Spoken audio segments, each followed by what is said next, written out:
Salut, Salut, ça va? ça va et toi? Ça va, ça va. Profite du beau temps. Ouais, Ça s'est bien passé le confinement pour vous deux du coup? bah écoute, ça va, hein. Pas trop long? Tu nous vois bien là? Ouais, ça va. Et tu nous entends, c'est bon? Ouais, nickel. Vous m'entendez aussi? Ouais, ouais, Ça va alors. Bon, alors comment ça s'est passé pour vous cette période un peu délicate de bah écoute, confinement? comme tout le monde, je pense, hein, un peu dur de plus faire de hand et de quitter les terrains du jour au lendemain. Enfin, surtout qu'on sait pas pendant combien de temps ça va durer, quoi. C'est ça en fait Mm. le plus compliqué. Ouais, Donc, euh, donc voilà, on a géré comme on a pu. Ça va qu'on avait la chance de confiner ensemble parce que moi j'étais redescendue dans le sud chez mes parents. ouais. Et puis on a la chance aussi qu'on avait une maison avec un jardin à l'extérieur, donc Ouais, c'était plus facile à vivre que si on avait été en appartement et chacun ouais, notre bien côté. sûr, ouais. Bien sûr, bien sûr. Bah, est-ce que vous pouvez vous présenter un peu votre parcours dans le hand en même temps, et, histoire que tout le monde puisse faire connaissance avec vous? Bah, coucou tout le monde, moi je m'appelle Jonathan Mapou, je suis joueur professionnel à Saint-Raphaël et voilà, j'ai commencé le hand à 11 ans, j'ai intégré le club de Saint-Raphaël à 14 ans, donc j'ai commencé avec les moins de 16 ans Ok. et voilà, et depuis mes 14 ans je suis au club de Saint-Raphaël, donc j'étais au pôle espoir de Nice qui ensuite est passé à Saint-Raph. Ouais. J'ai intégré le centre de formation de Saint-Raphaël et j'ai eu la chance de signer mon premier contrat pro avec Saint-Raph. Ça fait combien de temps que t'es pro là du coup? Officiellement, c'était ma première année cette année. Ok, Parce que du d'accord. coup, l'année dernière, j'étais en semi-pro, on va dire stagiaire pro. Donc, Ouais. enfin, officiellement, ça comptait pas en tant que professionnel professionnel. Donc, professionnellement, c'est ma première année là, ma première saison. D'accord. Ok. Et du coup, pour toi, Camille? Moi, du coup, bah, je m'appelle Camille Depuiset, j'ai 21 ans et je suis pareil, comme joueuse professionnelle de handball à Bourg-de-Péage, je joue au poste de gardienne. Et moi, le hand, j'ai toujours fait que ça. J'ai commencé à 5 ans, c'est le seul sport que j'ai toujours fait. Je suis Ouais. tombée dedans parce que c'est un peu de famille. Mon papa était gardien de hand aussi professionnel en seconde division. Et du coup, euh, et du coup, voilà. La main n'a pas été forcée, mais c'était un peu. Ça s'est venu tout seul et j'y Une suis suite, on restée. va dire, ouais. Une suite un peu logique Voilà, c'est ça. de famille. D'accord, ok, ouais. Et bah, d'ailleurs, pour toi, comment ça s'est passé ta formation, tes premiers pas en D1 parce que tu as commencé en pro avec Toulon, c'est ça? Ouais, bah moi je suis née à côté de Dijon, enfin je suis née à Dijon Ouais. et donc j'ai commencé le hand dans un petit club à côté de Dijon qui s'appelle Talent. Ok. Ensuite j'ai rejoint, à l'époque c'était le CDB, maintenant c'est la JDA Dijon Hand, à l'époque c'était le Mm. Cercle Dijon de Bourgogne, je l'ai rejoint quand j'avais 13 ans avant de rentrer au Pôle Espoir. Et je suis rentrée au Pôle Espoir de Dijon, du coup, à mon année de seconde. Donc, j'ai Ok, passé ouais. tout mon lycée là-bas. Et ensuite, je suis rentrée au centre de formation à Toulon. Ok. Parce qu'à la base, je devais rentrer au centre de formation à Nîmes. Et c'est l'année où, malheureusement, le club, financièrement, n'a pas tenu et a disparu. Du coup, Ok. j'ai rebondi à Toulon grâce à Thierry Vincent et Dominique Blanchet qui m'ont recruté. Donc du coup, voilà, ça s'est fait comme ça. Après, j'ai passé donc mes 3 années de centre de formation à Toulon et ma première Ouais. année professionnelle l'année dernière à Toulon aussi. Et donc là, c'est ma deuxième année en tant que professionnelle à Bourg-de-Péage, à côté de Valence, pour ceux qui ne connaissent pas. Ok, ouais. Ouais. Et bah, du coup, justement, tu as rejoint Bourg-de-Péage. C'était pour te retrouver un peu plus de temps de jeu au niveau, parce qu'à Toulon, tu ne jouais pas énormément, il me semble, parce que vous étiez trois gardiennes, c'est ça? Ouais, bah, c'est ça. J'ai commencé mes premiers pas en LFH à Toulon, ma première année de centre de formation. Parce que à l'époque, enfin la gardienne numéro un de l'époque, malheureusement, s'était blessée. Et du coup, bah, Thierry Vincent m'a fait confiance pour épauler Léa Sadarevic. Mhm. Et on a fait plutôt un bon binôme. Et après, les années d'après ont été un peu plus compliquées pour moi parce qu'il y a eu un changement d'entraîneur. Et après, les choix font que voilà, moi, j'ai pas de pouvoir là-dessus. Donc, Ouais. je suis partie de Toulon parce que j'avais besoin de m'envoler et de gagner en temps de jeu, de gagner en confiance, de retrouver de la confiance aussi parce que c'était compliqué de beaucoup s'entraîner, de jouer avec l'équipe réserve et de pas forcément pouvoir s'exprimer au mieux. Ouais. Donc, je suis partie de Toulon. Après, voilà, je suis très contente de toutes les années que j'ai passées là-bas. C'est aussi ce club qui m'a permis de me lancer sur les parquets de LFH et de voir que ça pouvait marcher. Donc, voilà, après, j'ai été recrutée par Camille Comte l'année dernière à Bourg-de-Péage. Et du coup, je suis arrivée cette année et ça s'est plutôt bien passé. Et donc, voilà. Ok. Bon, ça va, vous avez tous les deux un sacré parcours quand même. Noah Godin, il est intéressé par ta nourriture, il me semble. Je suis vegan en fait. En fait, il se moque de moi parce que à l'ancienne, je mangeais beaucoup, mais Ouais. c'était avant que j'ai un partenariat avec un de nos fournisseurs dont je tairai le nom et qui du coup j'essaie de manger un peu mieux. Ouais. Et du coup, bah, vu que c'est des coéquipiers à moi, ils font que se moquer. C'est voilà, tu connais. Plutôt nuggets ou pas dit. On va parler un peu de vos styles de jeu différents. Pour toi, donc Jonathan, tu es pivot. Mhm. Tu es plus sur les blocs, les appuis, ou plus du changement de position, du glissement, tout ça. Ouais. Ouais, c'est sûr que voilà, ça c'est un peu comme t'as dit, c'est un peu mon style de jeu. Malheureusement, très tôt, enfin j'étais très grand quand j'étais plus jeune. Donc là, par exemple, en prenant l'exemple de Noah, j'étais plus grand que lui, je me souviens. Mais, mais ouais, j'ai arrêté de grandir malheureusement et donc j'ai dû être un peu forcé à trouver un style de jeu, enfin mon propre style de jeu. Ouais, Et ouais, c'est ça. Du coup, j'essaie de jouer un peu sur ma vitesse, sur mon centre de gravité qui est plutôt bas par rapport au pivot, on va dire, moderne et classique qui performe dans notre championnat et dans le championnat européen. ouais. Et voilà, et c'est sûr que malheureusement, j'ai dû me faire une idée que je ne ferais pas 2 mètres ni 1,90 m.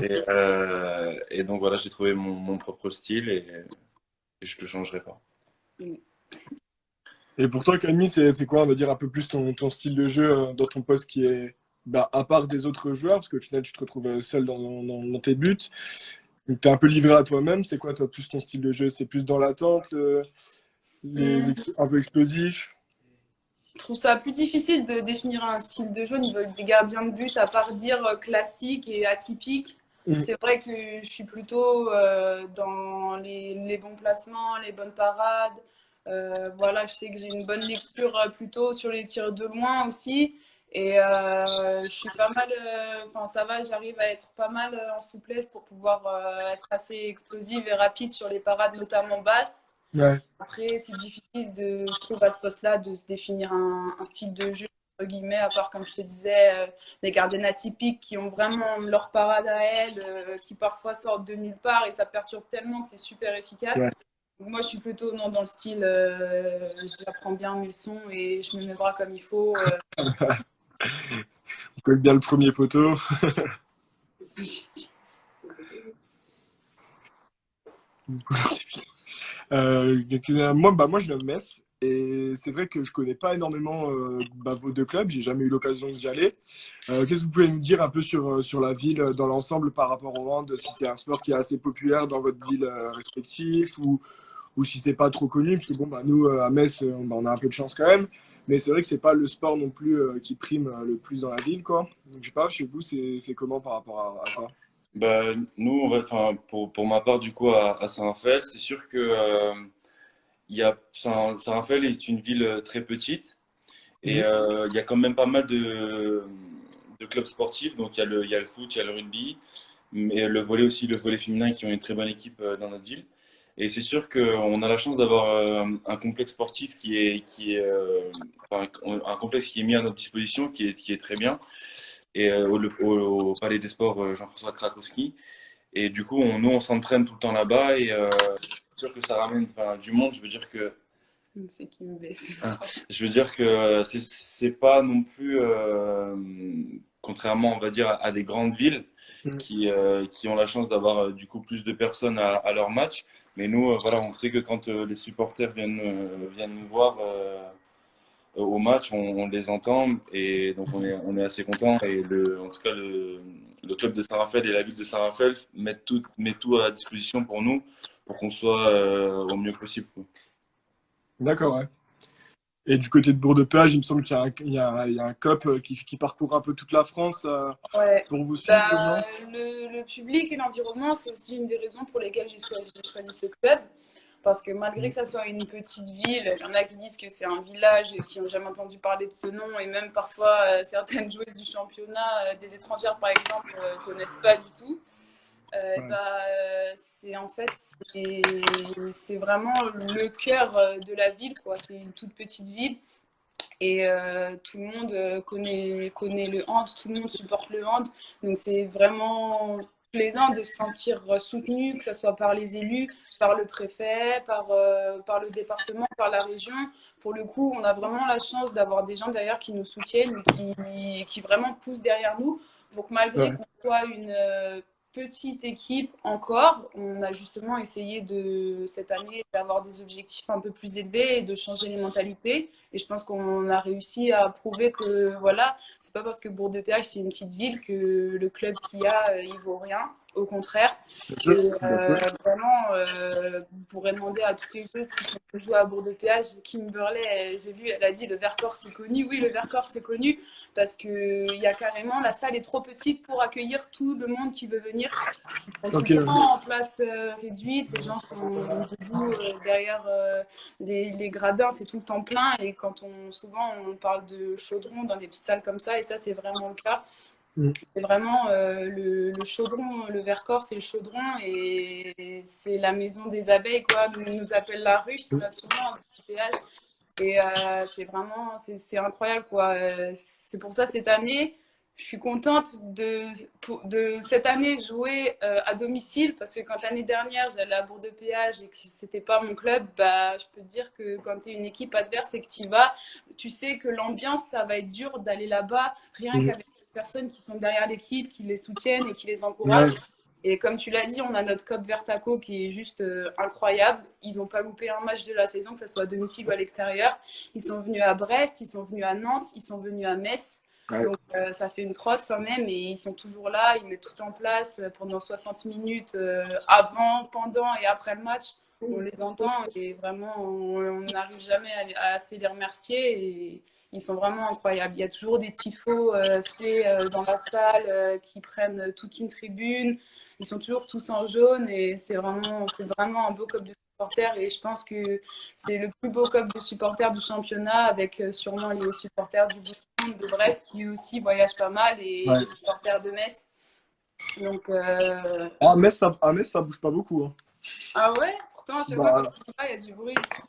parce qu'on finalement on a une grande salle. Je crois qu'on a peut-être 4000, à peu près 4000 d'accueil, mais au final on n'a pas énormément d'ambiance. Moi, bah, contre vous, moi j'étais juste derrière, non juste devant vos supporters. Ils faisaient plus de bruit que les nôtres, quoi. Et Ah ouais. il devait être une trentaine peut-être, je sais pas, mais ça faisait pas Metz. Non, je trouve qu'on n'a pas beaucoup de bruit. Bon, Bah, c'est après vrai que parce pendant que les matchs, je fais pas forcément attention. Je sais que j'entends nos supporters à nous et c'est l'essentiel, quoi. oui, bien sûr, bah oui, bien sûr, bien sûr. Et je me demandais, bah, et à Saint-Raphaël, vous avez aussi, tu me disais qu'il y avait vos supporters, tout ça, mais vous avez un COP ou quelque chose qui vous suit assez régulièrement ou pas? Ouais, nous, c'est plus sur les déplacements, on va dire, régionaux, parce que du coup, il y a tout qui est mis en place pour les supporters. Donc, nous, on a un club de supporters, Ok. ça s'appelle les San Rafael, ou quelque chose comme ça, dont je salue s'ils nous regardent. Et donc, ouais, eux, ils nous suivent, on va dire, plus quand c'est, par exemple, quand on va aller jouer à Aix ou à Istres ou à Nîmes, Ouais. Montpellier, des clubs, on va dire, qui sont dans la région. Et, euh, et voilà, sinon après les longs déplacements, je sais que quand on avait eu la chance de pouvoir jouer en Coupe d'Europe, donc quand j'avais joué en Coupe d'Europe, c'était il y a 2 ans ou 3 ans, je sais plus. Et ben là, eux, ils étaient venus voir quand on avait pu faire le Final Four de Coupe HF. À Ouais, Göttingen, ils étaient venus. L'autre, le second à Berlin, dont moi je n'avais pas fait, ils étaient allés aussi. Mais ok. bon, voilà, sinon, les déplacements, on va dire, nationaux ou en France ou quoi, non, quand c'est enfin, quand c'est loin, ils le font pas. Ok. On va parler un peu de vos parcours en équipe de France, parce que chacun, vous avez été en équipe de France jeune, et vous avez gagné des titres. Camille, c'était en 2017, il me semble que tu as gagné un titre avec l'équipe de France. Jonathan, un peu tous les ans depuis combien de temps? 2014, 2015? 2015, ouais. 2015. Donc depuis 2015, on va dire que chaque été, quasiment, il y avait un titre ou une médaille. Comment, ça s'est passé comment pour vous, vos aventures en équipe de France? Bah, c'est vrai que moi, j'ai eu la chance de pouvoir faire tous les parcours, Pôle Espoir, Interligue, Intercomité, sélection France Cadette. C'était en 2015, ma première sélection en France Cadette. Ah, là, c'est bon. Ouais, c'est bon, là. Ce qui s'est passé, Ouais, là, c'est désolée, bon. Je sais pas ce qui s'est les passé. aléas du direct. Ouais, bah, c'est exactement ça, les aléas du direct. Ouais. Je voulais féliciter Loïc pour sa signature à Besançon, merci. Bah, d'ailleurs, c'est vrai qu'il a signé il y a pas. C'était quand? C'était cette semaine que ça a été officialisé, ouais. Ouais. Non, je sais pas. Ouais, c'est mignon, hein. Donc, du coup, on parlait de vos aventures en équipe de France avant d'avoir ce petit problème technique. Ouais, désolée, je sais pas Ouais, si y a c'est. pas de souci, hein. Moi, si ça se trouve, ça peut venir de chez moi aussi, je sais pas du tout. Ouais, je sais pas. Donc, du coup, Donc, tu nous ouais, je disais t'ai que toi, douté que nous, dans notre génération, on était beaucoup gardiennes, beaucoup de gardiennes, 98, 99. ouais, Mais du coup, bah, les sélections jeunes, l'entraîneur actuel de l'époque avait décidé de ne pas compter sur moi. Et sauf que j'ai eu la chance d'avoir Eric Barada, que je remercierai toujours par rapport à ça, qui m'a fait confiance et qui a décidé de me prendre à l'essai sur un stage avec à l'époque l'équipe de France junior, donc avec les ouais, 96-97. ok, Et j'ai eu la chance de pouvoir faire ma première compétition avec elle à Valence en Espagne. ouais, Donc voilà, ça c'était vraiment cool. C'était en 2016, il me semble. En ouais, 2016. Et du coup, depuis, j'ai eu la chance de connaître les deux générations, donc les 96-97 en 2016 et début 2017, et la génération 98-99 avec laquelle on a été championne d'Europe en 2017 en Slovénie, ok. en U19. Et notre dernière compétition en Hongrie, il y a 2 ans maintenant déjà. Donc voilà. Ok. Et donc pour toi, Jonathan, parce que il me semble que tu n'avais pas participé au dernier championnat du monde en Espagne, je sais plus. Si, c'était le championnat d'Europe Championnat d'Europe. Ok. moi, un peu comme Camille, donc j'étais au pôle. Ensuite, j'ai eu la chance de faire les stages nationaux. J'ai intégré l'équipe de France au tout premier stage. De souvenir, il y avait avec qui j'ai encore joué cet été, il y avait Elohim, Mhm. Yann, Nori, Benalima, et il y avait aussi Loïc d'ailleurs. Ok. Et donc c'était notre premier stage, ça devait être 2014, décembre Ouais. 2014, et c'était à Villesse. Et ensuite, voilà, ensuite on a eu plusieurs stages, et donc il y a eu le championnat méditerranéen. Donc bon, c'était plus, on va dire, une préparation il y avait quoi? Il y avait les JO de la jeunesse européenne l'été, donc Ouais. cet été. Donc on avait gagné aux Jeux méditerranéens. On avait, on avait eu la chance de gagner aux JO de la jeunesse européenne. Donc ça, c'était en Géorgie à Tbilissi. Ouais. Ensuite, l'année d'après, il y avait le championnat d'Europe en Croatie. Donc pareil, on a fini premier. Ensuite, il y a eu le championnat du monde. Donc c'était dans la même ville en Géorgie à Tbilissi. Où là, on a fait une très belle compétition. C'était une des plus belles. Enfin, sans compter la dernière, parce que c'était une des meilleures pour ma part. Ouais. Et ensuite, donc, Puis, donc après cette compétition-là, donc on a changé de staff aussi. Donc chaque année, nous, c'était, on a 2 ans avec un coach différent. Mm. Donc les 2 premières années, c'était avec Pascal Persson et Ouais. Thierry Lefebvre. Les deux deuxièmes, c'était avec Eric Quintin et un staff de folie. Il y avait Pascal Bonger, Daouda Karaboué, Patrick Passemar. Enfin, c'est voilà, il y avait beaucoup de personnes dans le staff et plein de personnes qui se sont ajoutées. Ensuite, donc, on est passé avec Johan. Et donc là, moi, cette année-là, je me suis donc malheureusement blessé quand j'étais en musculation. Ouais. Et donc, du coup, voilà, j'ai pu être absent. Donc, je pouvais faire la compète. J'étais pratiquement prêt au niveau de la rééducation, de tout ça, de la rééducation. Et donc, du coup, je pouvais y aller. Mais le club de Saint-Raph, enfin, mon club ne voulait pas tenter parce que ça pouvait faire juste. Donc, du coup, Ouais. j'ai préféré écouter mon club et le médecin de mon club. Et donc voilà, j'ai pu profiter de faire une vraie préparation avec mon club de Saint-Raphaël. C'était la première parce que j'étais avec les équipes de France jeunes. Ok. Voilà, et donc ensuite il y a eu donc là cet été-là, ils ont fait malheureusement deuxième, même si c'est une très belle prestation. Ils ont malheureusement perdu contre la Slovénie en finale. Donc pour moi, c'était assez dégoûtant, on va dire, parce que j'étais dégoûté. Voilà, j'étais devant ma télé et on se sent un peu impuissant, même si l'équipe, on sentait qu'elle n'avait pas spécialement besoin de mon aide. Voilà, enfin, quand je le voyais à la télé, c'était pour moi la même équipe. Ensuite, j'ai eu la chance de pouvoir réintégrer l'équipe très rapidement. Premier stage, c'était en octobre ou novembre, je sais plus. C'était en Islande. Ok. Et voilà, donc à partir de là, donc on a passé un peu toute une prépa pour aller au championnat du monde cet été en Espagne. Ouais. Et voilà, et pour moi, c'était voilà, énormément d'émotions. C'était aussi D'accord. la dernière page de notre livre. C'était toutes ces rencontres. Ça faisait 6 ans pratiquement qu'on jouait ensemble tous. Donc c'est sûr que c'était beaucoup d'émotions.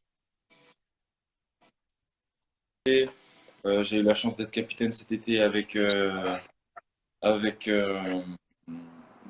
l'équipe de France. Merci, Noé. Et voilà, et je remercierai Ouais. tout le monde parce que, en particulier Noah, parce que voilà, on a vécu des années magnifiques. Donc c'est sûr que cet Ouais. été, ce sera un peu compliqué. En gros, enfin, même s'il se passe ce qui se passe, d'avoir des vacances. Mais voilà, j'ai rien à regretter de ce qui s'est passé avec ces mecs, avec l'équipe de France jeune. Et voilà, je suis très content. Bien sûr. Juste, je sais pas, vous allez me dire si vous allez voir la question, mais je vais vous mettre, je crois que c'est un fan qui voudrait jouer à la play avec toi. Donc, je sais pas si vous voyez la question ou pas. Ouais, on va. On va dire, On a une vie, Loïc, hein, on passe pas notre vie derrière les écrans. Voilà. Et sinon, Camille, la dernière fois, quand on préparait le live, tu me parlais que vous aviez des projets extra-sportifs un peu, notamment qu'on voit beaucoup sur tes réseaux sociaux, que tu fais des conférences, tout ça. Est-ce que vous pouvez nous en parler un peu, puis expliquer votre projet? Ah, ça a l'air d'être bon là. Je comprends pas pourquoi, je suis en 4G pleine et Jo, quand il t'envoie une demande, ça fonctionne pas. Bah, je sais pas, parce que je lui ai envoyé une demande aussi, et ça me mettait juste en attente, donc je sais pas du tout. Je sais pas. Ouais, Donc, désolée encore. Hein. ouais, pas de soucis, c'est pas grave. Je sais pas pourquoi. Donc, du coup, Du jusque coup, quand ça? ouais, on a chacun des projets à côté de ça. Donc moi, je viens de me lancer dans l'industrie du marketing relationnel. Donc je suis à mon compte à côté du hand. Donc je fais ça en plus de mon statut de handballeuse pro, de mon métier de handballeuse pro et des études de chargée de projet événementiel que je fais à distance déjà. Ok, Donc ça consiste en recommander les gens sur des produits. Donc la marque que je représente, c'est une gamme de cosmétiques, compléments alimentaires et de gamme sport qui a 100% de ces produits sont 100% naturels, vegan, non testés sur les animaux, bio. Et du coup, c'est vraiment quelque chose que moi, j'aime représenter. Et donc, je suis très heureuse de travailler avec cette marque et d'être ambassadrice de cette marque. Donc voilà, donc je conseille les gens, je leur recommande des produits et je monte aussi ma propre équipe de personnes qui veulent se lancer dans le même domaine pour se faire un complément de revenu ou même pour certains en faire leur activité principale. Donc du coup, c'est vrai que ce confinement, il a été plutôt prolifique parce que ça m'a permis de me lancer dans d'autres projets et je ne me suis pas du tout ennuyée. Au contraire, je suis vraiment épanouie dans ce que je fais. C'est vraiment un domaine que je connaissais pas forcément et sur lequel j'avais quelques réticences au début, mais c'est parce que j'étais mal informée. Et c'est vraiment quelque chose, c'est vraiment l'industrie du 21e siècle et pour nous, jeunes, sportifs, c'est vraiment le bon plan parce que c'est accessible à tout le monde. Je peux faire quand je veux, quand je peux, entre les entraînements, les déplacements, les matchs. C'est pas toujours facile de pouvoir aller en cours ou de pouvoir avoir d'autres projets ou de travailler à côté Ouais, bien dans des associations, etc. Donc là, je suis à mon compte, je suis mon propre patron, je travaille pour moi, je travaille avec des gens et c'est une super entreprise et une super équipe. Donc, je suis vraiment contente de les avoir rejoints. Ok. Et donc, tu as commencé là pendant le confinement, c'est ça? Ouais, c'est ça. Ok, ouais. Mm. Et du coup, toi, Jonathan, tu as aussi des projets un peu en dehors du handball actuellement? Ouais, moi j'ai beaucoup de projets.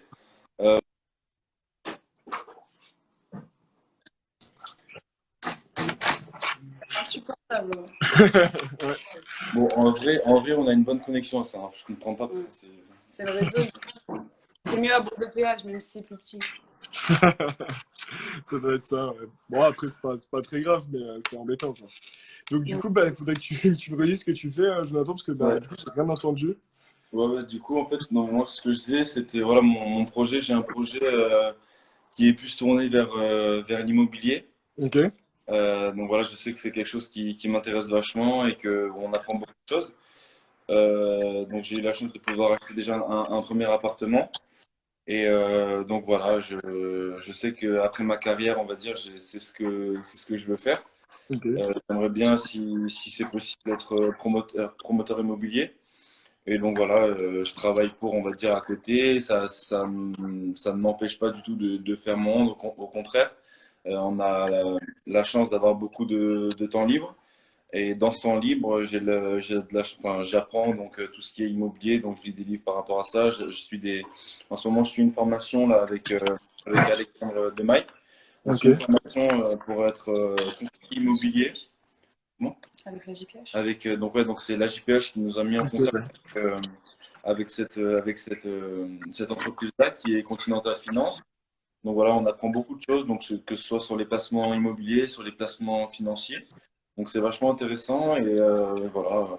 Et puis moi, je suis quelqu'un ouvert à pas mal de projets. J'ai envie de me renseigner sur pas mal de domaines. Là, il y a un jour ou deux, je sais plus, on est allé dans un domaine au Châteaurasque, donc un des partenaires de notre club de Saint-Raphaël. Ok. Voilà, je me suis dit pourquoi pas aussi investir dans le domaine viticole, mais c'est vrai, c'est quelque chose qui, pourquoi pas plus tard, on ne sait pas de ce que sera fait demain. Et voilà, aujourd'hui, je suis content de pouvoir vivre de ma passion et j'ai la chance de pouvoir investir dans un domaine dans lequel j'aime ça et donc je suis content. Tout va bien. Et l'immobilier, c'était quelque chose qui t'intéressait déjà quand tu étais au lycée, tout ça, ou c'est quelque chose qui est Ouais, venu ouais. plus récemment? Ouais, ouais, non, non, en fait, c'est quelque chose qui, bah, déjà avant mon bac, avant de passer le bac, j'avais déjà envie, j'ai fait un bac STMG en gestion finance et voilà, c'est quelque chose qui m'intéressait vachement l'immobilier. Donc après mon bac, j'ai voulu faire un BTS immobilier. Ouais. Malheureusement, mais, enfin, même si c'est pas une excuse, j'ai été appelé avec les pros, avec l'équipe professionnelle rapidement, avec toutes les blessures qu'il y a eu au club. Et donc, du coup, j'ai complètement laissé tomber les études, on va dire. Mais j'avoue que quand là, j'ai investi, donc j'ai acheté mon premier appartement l'année dernière en juillet. Et j'étais voilà, un peu dégoûté d'avoir en gros mis de côté les études, en tout cas ce BTS immobilier-là, pardon, Ouais. parce que je voulais, voilà, j'aurais pu avoir un langage un peu plus précis de ce qu'est l'immobilier parce que du coup, bah, je me suis un peu lancé, on va dire, à l'aveugle. J'ai eu le père, enfin plusieurs pères de mes meilleurs amis qui eux sont là-dedans, qui sont un certain marchand bien, d'autres rentiers. Et, Ouais. et c'est là où je me suis entouré de, on va dire, d'assez bonnes personnes pour pouvoir me lancer. Mais c'est vrai que je me suis lancé un peu dans l'inconnu. Mm. Mais aujourd'hui, tout va bien et j'ai pas fait de grosses erreurs parce que justement, ce sont des personnes en qui j'ai confiance et qui m'ont très très bien conseillé, que ce soit voilà, pour la recherche d'appartement, pour le crédit, pour les travaux dans mon appartement. Donc voilà, j'ai eu la chance de pouvoir bien m'entourer. Mm. Et donc voilà, c'était quelque chose que je voulais faire depuis, en tout cas, après bac, on va dire. D'accord, ouais. Bon, après, c'est toujours bien de pouvoir, bah, avec la JPH, c'est bien de pouvoir réussir quand même à suivre votre formation. Et vous avez des réunions en vidéo ou C'est ça. par moment vous vous rencontrez En gros, en gros, cette formation-là, normalement, c'était en présentiel et donc il devait venir ici à Saint-Raphaël. Donc, comme je disais tout à l'heure, j'ai fait la formation avec Alexandre Demaille Mm. et normalement, voilà, il devait venir à Saint-Raphaël, nous faire les cours, en gros, et on va dire plus approfondir sur du concret. Et Ouais. malheureusement, avec le confinement, on n'a pas pu et donc du coup, on a fait tout, en gros, notre formation en visioconférence. Ok. Et voilà, donc voilà, comme je disais tout à l'heure, on apprend pas mal de choses et c'est vachement, vachement, vachement intéressant. D'accord, ok. Bon, maintenant, je vous ai fait j'ai créé un petit jeu. Donc, je vous l'avais proposé. Puis, on va apprendre un peu à vous connaître autre que bah, handballeur, finalement. Alors, on va commencer en restant un peu sur du sport. Donc, bah, le plus sportif de vous deux. Nous deux. Non, non, en vrai, c'est ce qui est bien, c'est qu'on est tous les deux sportifs, donc je suis très content qu'on puisse, voilà, que ce soit aussi avec ma famille ou avec sa famille, avec nos amis qu'on a en commun, on a la chance de pouvoir faire du sport assez régulièrement, que là, avec ce confinement-là, avec ce qui s'est passé, on a pu continuer à faire du sport et même tous les jours de toute l'année, on aime bien, on est assez sportif, heureusement. C'est notre métier. C'est sûr, ouais. Le plus râleur sur un terrain. Ken. C'est parce que Joe, il exprime pas. Ouais, Mais à l'intérieur, moi je garde. c'est plus que moi, mais vu qu'il l'exprime pas, ça se voit pas. Donc, Ouais. Le plus accro au téléphone. Moi, mais en ce moment, Camille, vu voilà, elle doit faire elle fait son nouveau projet et elle a besoin d'être pas mal sur les réseaux, pas mal sur Ouais. son téléphone, sur l'ordinateur. On va dire moi, moitié-moitié. Mais au ça final, dépend. c'est Ça bon. dépend des moments. Pendant le confinement, au final, j'ai moins utilisé mon téléphone que tous les jours du reste de l'année. Mais là, c'est vrai qu'au final, c'est devenu mon outil de travail avec mon Bien sûr, ordinateur. ouais. Donc, je suis obligée de l'avoir H24 pour répondre à toutes les personnes qui m'écrivent en message privé, Mm. pour gérer les commandes des clients, les formations que je dois suivre aussi en parallèle. Donc, c'est vrai que, ouais. Ouais. Bon, du coup, ma prochaine question, c'était le plus accro aux réseaux sociaux ou le plus présent sur les réseaux sociaux. Mais bon, bah, finalement, avec ton nouveau projet, on va dire que Ouais. c'est toi Ouais, aussi. pareil. Le plus drôle de vous deux, ce serait qui? On est pas drôle, ouais. Ouais. Non, Moi, je suis moi, grave entre drôle. nous deux, moi. Toi, t'es pas drôle. Moi, je suis grave drôle. Moi, je me fais rire, donc c'est essentiel. Non, c'est vrai que c'est pas mal. Ouais. Le plus bavard. Moi, je pense. Ben, en fait, Joe, c'est juste que il va pas aller parler aux gens, mais si les gens viennent lui parler, il parle. C'est juste que moi, bah, je suis un peu plus à Non, aller mais elle vers est les en fait, gens. en vrai, elle cherche des excuses, mais elle est bavarde. Ah, il faut se justifier, hein. Et le plus dormeur. Joe. Bon, Sieste avant les matchs, toujours. ouais. Mm. Non, mais en vrai, c'est parce que je m'endors rapidement. Mais Camille, elle dort pas beaucoup parce qu'elle galère à s'endormir. Je dors juste pas beaucoup. Elle dort genre 3 heures toutes les nuits, c'est tout. Et pour finir, le plus gourmand. Je crois que la question se pose pas. Non, moi, Je crois comme qu'ils tout sont à tous l'heure, partis du live parce ouais, que ça a bugué, heureusement pour lui. moi, à Mais l'ancienne, moi, à l'ancienne. voilà, maintenant, tu vois, il est végétarien, donc Non, non. Non, je rigole. Alors, moi, on va dire. Pour les internautes, on va dire moi, mais sinon, voilà. Non, Jonathan. Non, Je vais regarder si on avait quelques questions qui ont été posées, parce que j'en avais vu quelques-unes tout à l'heure. On va juste passer celle de Loïc, parce que bon, il demandait tout à l'heure si ta moustache c'était une vraie. Je pense que c'est pas super intéressant.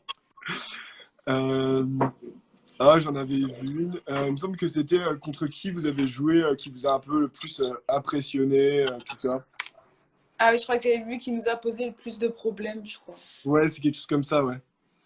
Bah, franchement, c'est difficile à dire parce que on fait beaucoup, nous, à la pause de travail vidéo pour ça, justement, pour essayer d'avoir un peu d'avance sur les tireuses. Je vois qu'il y a Maë qui vient de se connecter, donc Ouais. je vais pas dire que c'est elle qui m'a posé plus de problèmes parce que c'est plutôt l'inverse, c'est moi qui lui en pose quand elle joue contre moi. Et non, franchement, je dirais Marine Dupuis sur ses jets de 7 mètres. Ouais. Parce que même si je sais, tout le monde sait qu'elle va tirer comme ça, qu'elle va tirer là, mais elle le fait tellement bien qu'elle est tellement efficace que c'est vrai que c'est sur ça que j'ai plus de problèmes. Après, ce qui est compliqué, c'est en général les ailières qui ont un grand temps de suspension. Mm. Ou alors les demi-centres qui ont beaucoup de poignées et qui tirent au travers. Par exemple, Johanna Lombardo qui est dans mon équipe, c'est vrai qu'elle tire qu'avec son poignet par en dessous, par en haut, et du coup c'est super difficile à lire, quoi. Ok, ouais. Sabrina Zaza qui nous dit prépare-toi à prendre des roucoulettes l'année prochaine. Prépare-toi à prendre des pastilles sur tes chabs. Aïe. Et toi, Jonathan, si tu avais un gardien qui posait plus de problèmes, ce serait qui? Bah, Loïc déjà. Je sais pas. Franchement, au quotidien, bah, j'ai la chance d'avoir deux très bons gardiens. Mm. Donc voilà, j'ai la chance, enfin, d'avoir des gardiens comme Alexandre et Popescu qui sont là qui du coup c'est assez dur aux entraînements. Mais pour moi, je sais pas, j'ai plein de gardiens en tête, plein. Je sais que par exemple un joueur, enfin c'est plus dur en fait, on va dire de tirer contre des gardiens qui vous connaissent. Ouais. Et moi, enfin tous les gardiens avec qui j'ai joué, ça a été compliqué, c'est vrai. Parce que voilà, par exemple, je prends l'exemple d'un de mes amis très proches, on va dire, dans le hand, Valentin Kiefer. Mm. Contre lui, voilà, c'est assez compliqué. Enfin, tous, franchement, j'ai trouvé tous les joueurs avec enfin, tous les gardiens en tout cas avec qui j'ai joué, à part Loïc, enfin, ça a toujours été compliqué, quoi. Donc, mais c'est comme ça qu'on se rend l'appareil. On Bien travaille sûr, comme ouais. ça et c'est cool. D'accord. Bon, ben, je sais pas Après, si. le plus impressionnant, Manchot, j'allais dire. Parce qu'il y avait aussi Clément, voilà, il y a Clément, Romain, enfin tous les gardiens contre qui j'ai joué, et avec qui j'ai joué surtout parce que c'est toujours difficile. Mm. Mais voilà, le plus impressionnant, on va dire, ça restera pour moi au meilleur, parce que voilà, c'était quelque chose, ça reste un monument et c'est quelque chose d'assez impressionnant de jouer contre des personnes comme Bien sûr, ça. ouais. Et mais ouais, c'était assez incroyable, on va dire, de pouvoir marquer contre lui. Et, et voilà. Elles ont loupé le début, c'est sûr, et là, du coup, elles balancent toutes les conneries qu'elles peuvent. Ça va aller. C'est ça, ils sont arrivés un peu tard. Mais après, ils n'ont pas subi tous les bugs qu'il y a eu aussi. Ils ont Ouais. un avantage. D'accord. Bon, bah écoutez, je pense que c'est tout. Je vais regarder encore si on avait quelques questions. Je sais plus si j'en ai vu d'autres. Non. Non, j'en vois pas. Jay, il arrive à la fin. Bah moi, j'ai juste une dernière question. C'est si vous devez choisir parmi tous vos souvenirs, un souvenir qui vous a le plus marqué ou quoi dans le hand, ce serait quoi? Moi, le titre de championne d'Europe avec les filles en Slovénie 2017. Le secret de ta moustache. Non, en fait, je teste un style en ce moment. On regarde tout ce qui est narcos et tout, du coup, je teste un style. Mon plus bon souvenir sportif, regarde. Ah ouais. Franchement, j'en ai énormément. On va dire, on est très chanceux de pouvoir vivre de ça. Et le plus grand, enfin, pour moi, un des meilleurs souvenirs que je pense que j'ai eu dans le handball jusqu'à aujourd'hui, ça aura été cet été avec les garçons parce que c'était vraiment fort, comme je disais tout à l'heure, fort en émotion. Mm. Et après, voilà, en club, bien sûr, j'en ai eu des tas. Une victoire contre le PSG à la maison, devant ma famille, mon tout premier match avec les pros, Mm. et des rencontres abusées. Là, il y a Jérémy Toto, là, ouais, c'était son anniversaire il n'y a pas longtemps, on a pu bien rigoler sur ma story. Mais non, enfin, il y a eu, enfin, en tout cas, j'ai eu beaucoup de souvenirs et j'espère que ça s'arrêtera pas de sitôt. Bah, on vous le souhaite à tous les deux que vous en ayez encore plein les souvenirs. Génial. Bon, la team koh Team Claude. on est d'accord. Félicitations. D'ailleurs, j'ai pas regardé le replay de la semaine dernière. Bah, c'est demain, hein. Demain, c'est l'épisode. Ouais, demain, il y a une élimination demain, non? Ouais. Non, je vais regarder, je pense alors. Mais c'est vrai que j'avais pas regardé les deux derniers.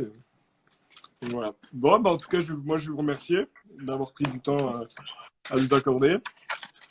Je vous souhaite une bonne soirée à vous. Merci à toi en tout cas et désolé pour Ouais, il n'y a pas de le souci. problème technique. Hein. Il n'y a pas de souci. On coupera ça au montage Ouais, pour le mettre sur YouTube. Et puis voilà. Ça va. ok, c'était cool, Voilà. merci, au plaisir et à Merci. bientôt. À bientôt. Bonne soirée. Salut. Ciao tout le Ciao. monde, Ciao. salut Jay, salut Roman, salut tout le monde. Bisous tout le monde.